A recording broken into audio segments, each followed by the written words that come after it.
So now, in continuity, in Surah Maida 5 and Ayah 118, إن تعذبهم فإنهم عبادك وإن تغفر لهم فإنك أنت العزيز الحكيم.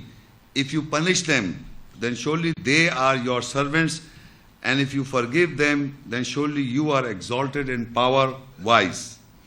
Now Isa, peace be upon him, is asking for forgiveness of people who are calling him as God or mother as God. This is the context of that same verse, Surah Maida 5, 116, 117 and 118 I am reading. In the context is that people, when Allah questioned Jesus that did you say unto mankind to serve you and your mother as God? He denied, he said, no, I did not say all this. So he is referring to them. If you punish them, those who are calling him God, that means today the Christian world, and Mary as mother God.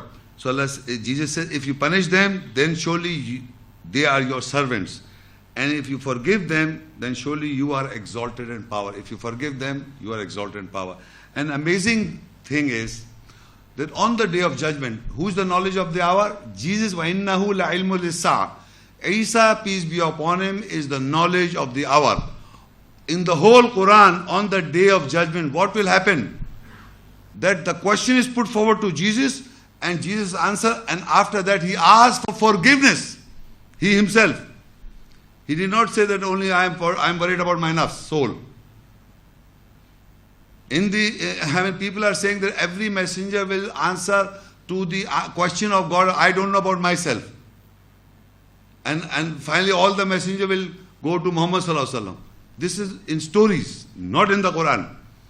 Quran, only Isa, peace be upon him, is the only prophet in the whole Quran who's asking forgiveness of mankind. There is no other messenger who has got even the guts to speak in front of Allah.